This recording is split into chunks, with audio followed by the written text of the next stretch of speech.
Hello there, you're probably wondering why am I looking at a pile of rocks on a stick.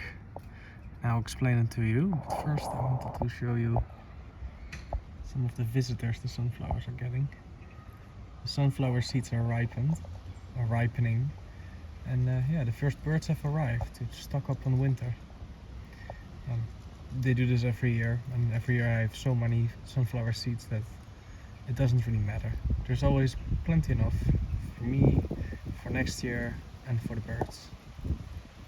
And it's a lovely sight to enjoy, because the sunflowers are past their prime, the wind is getting to them, but the birds, they add a new layer of beauty.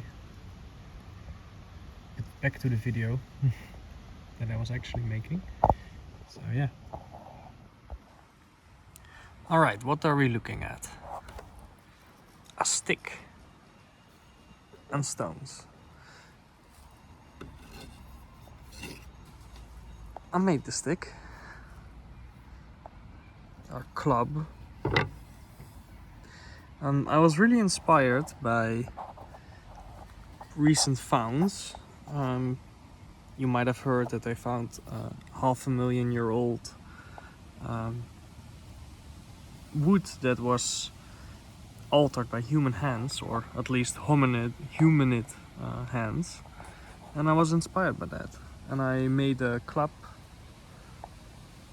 using techniques and materials they would have available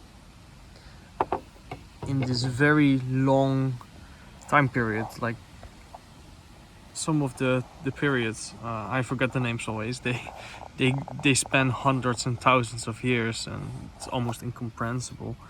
But yeah, it's also loosely based on the Schöningen spears found in Germany in the 90s. And I'm gonna talk about it a bit and show you some of the tools I used. One tool that isn't on the table, and actually is the most important one, is fire. Because why go through the hassle of having to deal with working with tools when you can just let fire do the work? And this is a technique that, once fire was invented, was very widespread amongst all the hominids and humans that used fire, because it saves you so much time. And even in recent history, Native Americans, for example, they used fire for everything, because it's just so handy. You just start a fire and keep an eye on it until you're happy with it, and then you get to work with other tools. So most of the work was done with fire, like cutting it onto length, sharpening the point, tapering it. A lot of that was done with fire, and I used a gas hob for that, just my kitchen, which in hindsight I should have used a normal campfire, but the weather has been changeful since autumn is coming. So yeah, it does work. It's a pain in the ass, and I don't want to see the gas bill yet. But anyway, some of the tools I used, because you cannot do everything with fire, because if you do everything with fire, you'll just have a burnt stick, obviously. I'm not at all an expert in flint knapping. I barely know anything at all, actually. But yeah, I found on a holiday this big stone of quartz that came from this stone. I actually, together with my girlfriend, broke it in half using another rock, and this actually creates very sharp surfaces. So this side, you have to be careful, it's really sharp, and I can use it like a saw. And this side, I cleaned it a bit, you can use as a scraper or rasp, sort of rough rasp, because this is all not smooth but quite jagged. And yeah, quartz had been used by ancient people, prehistoric people, but also more recently. You can use it for tools, but it's more of like if there's nothing else. And for me, that's the case. I found this block of quartz. I think it's just mountain quartz. Bergkristal, I think it's called in Dutch, but not sure. And yeah, I've been using it as a tool and it's also really hefty. This thing actually might be technically my first stone tool, because I've been using it as a phone stand. So when I'm sitting outside, I just put the stone down, and the angle of the stone when it's placed like this is perfect to put your phone against, and then you can just watch a video, well, without having to hold it or worrying about it falling over. So this might be technically the first stone tool, which is quite funny if you think about it. The first stone tool I made is used to hold a phone. It's basically a stone tool phone stand. So, sidetrack. I made this small knife. It looks a bit like a small axe blade. It's made from a stone that behaves a bit like slate. I'm not sure if it is slate. I'm not really familiar with rocks anyway.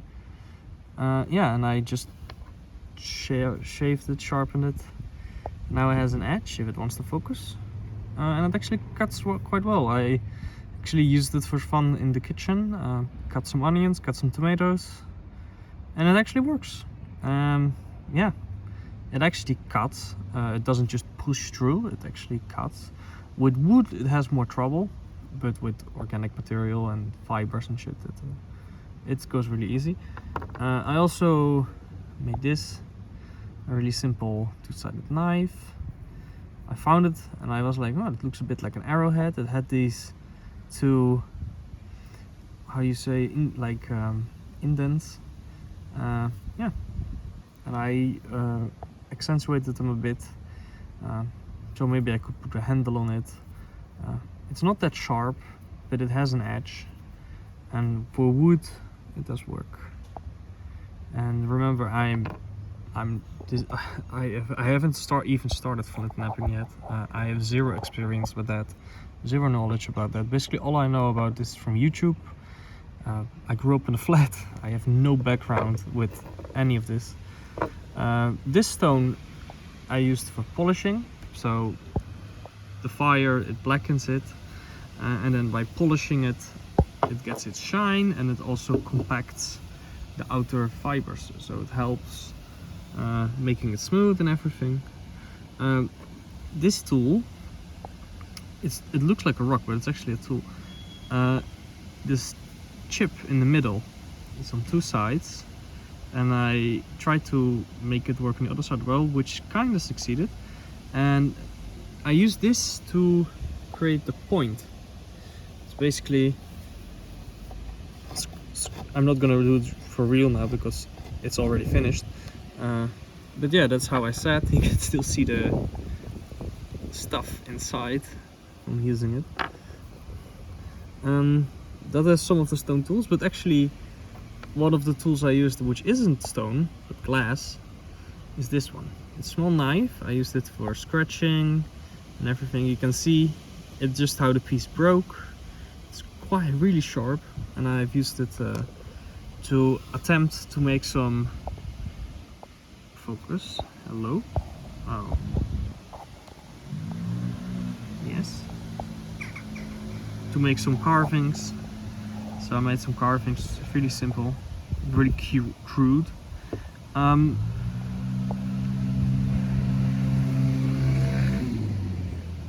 Thank you.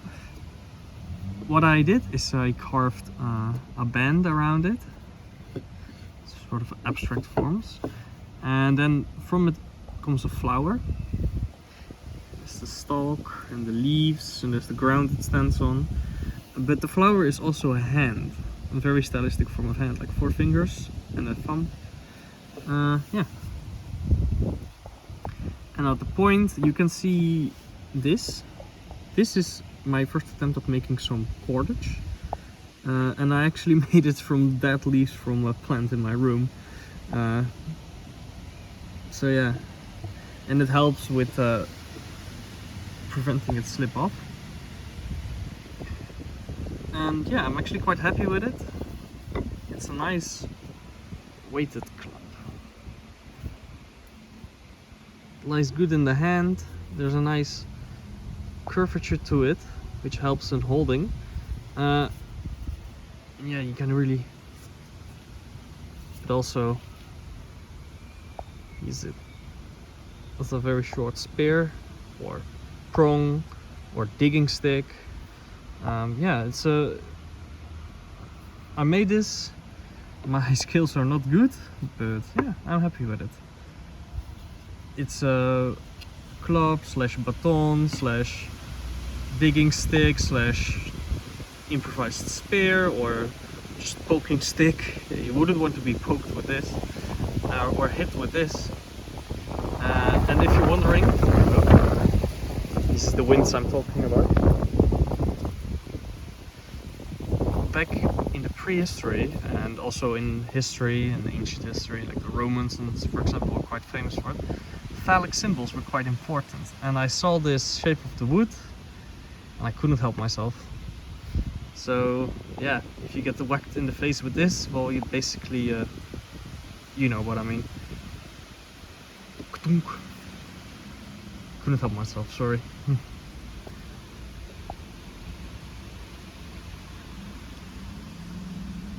So yeah, that's it. The club I made with the tools on the table, and of course fire that isn't on the table, because then the table would be on fire. And yeah, it's just my first foray in stone tools and stone equipment, trying out new things, being inspired by prehistory, and I'm talking really old, hundreds of thousands of years. And yeah, I love it.